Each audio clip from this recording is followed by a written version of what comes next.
On va voir une deuxième méthode permettant de prouver qu'une formule est une tautologie. Donc on a déjà vu une première méthode qui était la méthode de balayage. Deuxième méthode qui s'appelle méthode des tableaux, qui a aussi le nom de méthode des arbres syntaxiques.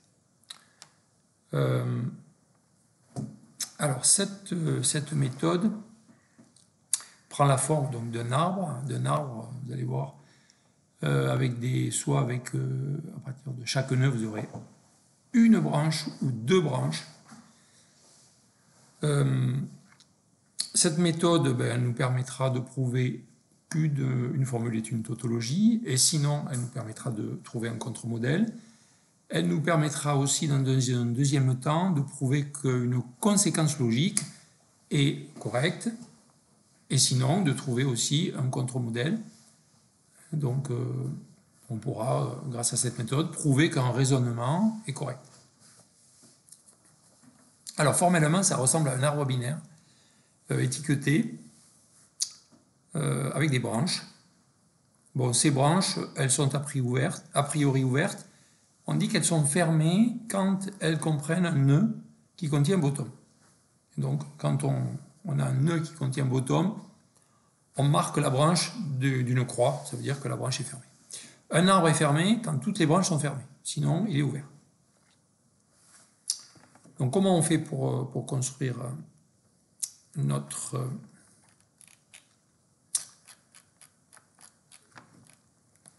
arbre? Eh bien, on commence par... donc on a une formule quelconque qui est C. On commence par créer un nœud qui contient la négation de C. On construit des branches. Tant qu'on peut, on construit des branches. Dès qu'on peut trouver une branche fermée, on la ferme. Sinon, on continue à construire notre arbre. À la fin, quand on ne peut plus appliquer de règles, quand notre arbre est complètement construit, on ne peut plus le continuer, on regarde. Si toutes les branches sont fermées, très bien. S'il reste une branche ouverte et que vraiment on a utilisé toutes les règles, on ne peut plus rien faire. Et donc cette branche ouverte, elle va correspondre à un contre-modèle. Alors les règles, on va les voir. Il y a deux types de règles. On les classe donc selon qu'elles nous obligent à créer un seul fils, c'est les 5 premières règles, ou alors deux fils, c'est les 4 suivantes.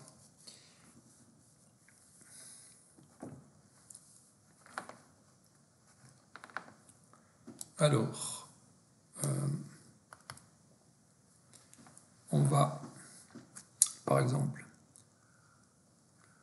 pour visualiser les règles, si j'ai la règle comme ça, A et B, si j'ai cette formule-là dans un nœud, eh bien, je vais pouvoir faire un seul fils et je vais dire, il faut qu'à la fois A et B soient vrais.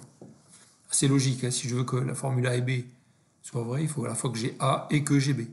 Donc, il y a une autre qui serait ça, non A ou B. La négation de A ou B, on sait que c'est non A et non B. Donc, c'est assez normal qu'on ait ici non A et non B. Il y en a une autre qui est non A. Bon, on sait bien que la double négation, ça correspond à rien faire. Ça fait A. Ensuite, on a la négation de...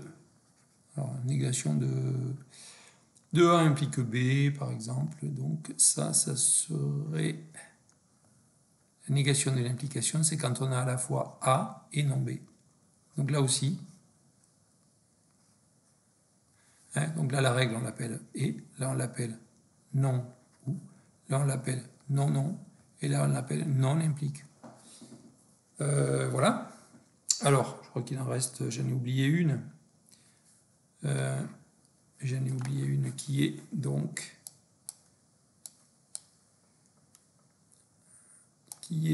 Alors, c'est laquelle que j'ai oublié? Il y en a bien une qui manque. C'est alors l'équivalence, effectivement. L'équivalence. C'est un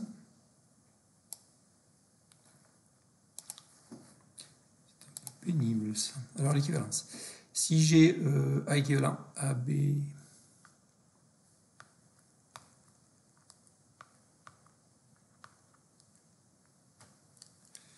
Est-ce que je vais y arriver? Oui. Donc, dernière règle, ça serait A équivalent à B. Hein. Peu importe, majuscule ou minuscule, c'est la forme qui compte. Donc là, j'aurai règle équivalent, et donc j'aurai à la fois A implique B, et puis B implique A. Donc j'aurai encore un seul fils, mais avec deux formules. Donc ça, c'est les 5 cas où j'ai création d'un seul fils. Maintenant, deux fils, donc c'est d'autres règles.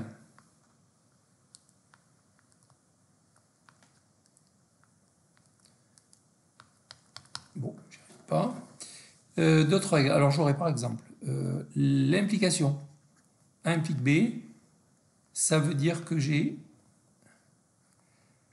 soit non A, soit B, puisque on sait que A implique B, c'est équivalent à non A ou B. Quoi d'autre? Si j'ai A ou B, forcément ça veut dire que j'ai soit A, soit B. Et enfin, donc il en reste encore quelques-unes que je vais essayer de ramener par là, qui sont donc il y a la négation de l'équivalent et la négation du et. Donc la négation du et, c'est donc la négation de A et B. Ça, toujours de Morgan, hein. Ça veut dire que soit j'ai non A, soit j'ai non B. Donc ça va me faire deux fils. Et la dernière, c'est la négation de A équivaut à B. Bon, si j'ai pas A équivaut à B, ça veut dire que soit ça coince parce que y a ça qui marche pas, soit j'ai la négation de A implique B, ou alors si j'ai pas A équivaut à B, ça veut dire que j'ai ça. Non, B implique A. Il y en a un des deux qui fonctionne. Voilà, donc voilà toutes les règles. Un fils ou deux fils. Si on a le choix, on va toujours appliquer la méthode qui nous permet de créer un seul fils, le but étant d'avoir des arbres les moins larges possibles. Sinon, si à chaque fois vous créez deux fils, votre arbre il va s'élargir de plus en plus et puis il ne va plus rentrer dans la feuille. Donc le but c'est de trouver l'arbre qui permet de conclure et qui est le plus petit possible. Donc ça veut dire que si vous êtes plusieurs et que vous faites le même exercice, c'est tout à fait possible que vous écriviez des arbres différents et pourtant la solution, les solutions différentes sont quand même valides. Il y en a peut-être une qui sera meilleure que l'autre parce qu'elle sera plus courte et donc plus simple. Donc, pour ça, on essaie d'appliquer des règles qui nous permettent de créer un seul fils si on peut faire comme ça. Alors, on va, cela étant, on va donc, je vais vous montrer un exemple. Donc, on va prendre une formule. Pour commencer, A implique B et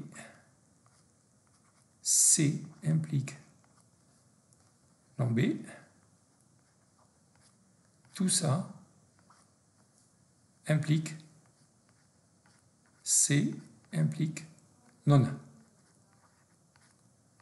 Voilà la formule dont on se demande si elle est une tautologie. Alors, je vous ai dit pour commencer, au sommet de l'arbre, qu'est-ce qu'on fait? On écrit, je vais l'écrire en rouge parce que c'est vraiment une grosse source d'erreur. On écrit la négation, mais la négation. Je reviens en noir.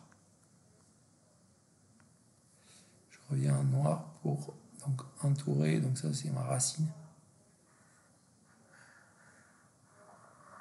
C'est ma racine. Alors, j'ai qu'une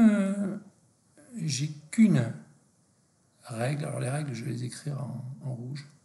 J'ai qu'une règle, j'ai qu'une formule. Je vais la numéroter 1. Donc, je ne peux appliquer qu'une règle parce que j'ai qu'une formule qui est la négation d'une implication. Donc là, je vais écrire négation d'une application pour la règle 1. Et donc, je vais appliquer cette règle qui me va bien parce qu'elle crée qu'un fils en plus. Donc, bon, ça me satisfait. Donc, je vais avoir à la fois A implique B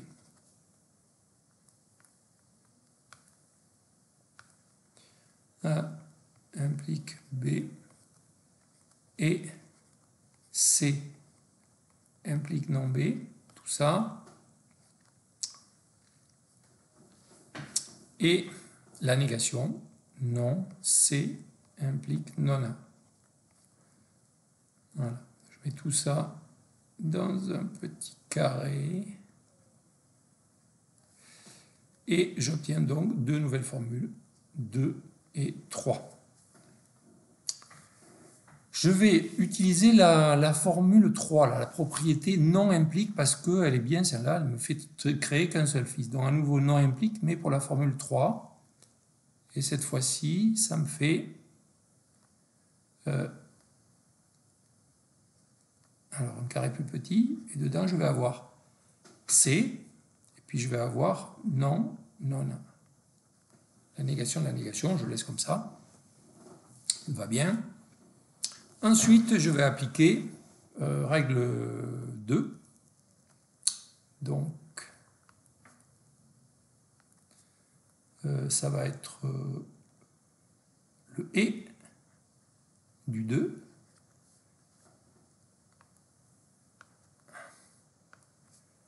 Voilà. Et donc là, je vais avoir à nouveau un seul fils. Donc, ça me va bien. Implique B et C implique non B. Bon, je ferme ça. Je numérote à nouveau. Donc 2, 3. Donc là, j'ai 4, 5. 4, 5. Et je vais donc utiliser la première. Pourquoi? La première, qu'est-ce qu'elle va me faire? Elle va me faire non A ou B. Alors, non A ou B, ça me va pas mal, ça, puisque j'ai déjà non, non A. Donc je vais avoir, alors en rouge, c'est donc implique du 4. Il y a deux fils. Il y a d'une part non A, alors lui, je suis content d'avoir non A. Parce que j'ai non A et j'ai non non A dans la même branche. Ça veut dire que là, c'est bon, je peux mettre mon bottom, et donc ça veut dire que ma branche là, je peux la clôturer, elle est fermée. J'ai fait apparaître quelque chose non A et sa négation non non A. Maintenant je regarde, parce que j'ai pas fini, hein, j'applique la règle, l'implique du 4, donc c'est non A ou B. Alors, je mets mon B ici, non A ou B. Bon, très bien.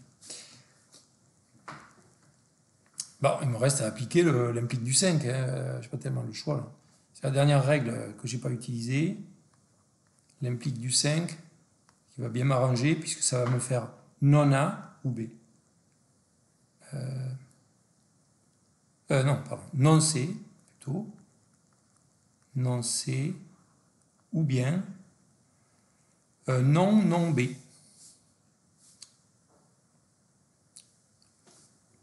Non, non B tout simplement, ça ira beaucoup mieux. Non C ou non B, normal. Alors, dans cette branche-là, j'ai non C et j'ai C, dans la même branche. Donc là aussi, bottom, et puis ça va fermer.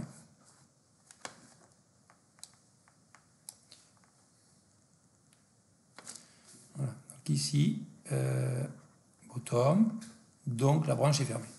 Et ici, j'ai à la fois B et non B, donc là aussi, bottom et la branche est fermée. Donc, toutes les branches sont fermées. Donc, toutes les branches ferment. Donc, c'est bien la formule de départ, pas la négation, hein, mais la formule de départ est bien une tautologie, c'est ce que je voulais montrer. Donc, j'ai bien établi que ça, c'était une tautologie par la méthode des tableaux. Donc, si on reprend, maintenant qu'on l'a vu une fois, l'algorithme, voilà, on a créé un nœud avec la négation. Tant qu'il reste une branche non fermée comprenant un nœud contenant une formule non encore examinée, donc tant qu'on n'a pas pu appliquer toutes les règles possibles, bon, si on a une branche qui contient quelque chose et sa négation, c'est bon, on ferme. Sinon, on choisit un nœud dans lequel on peut encore appliquer, il reste une formule qui n'a pas encore été utilisée, et donc on continue à créer l'arbre de cette manière-là. Bon, à la fin, quand on a tout traité, appliqué toutes les propriétés à tout ce qu'on pouvait, eh bien, on constate s'il reste des branches fermées ou pas, des branches ouvertes, pardon, et donc on trouve éventuellement des contre-modèles. Donc voilà pour un premier exemple concernant la méthode d'établissement.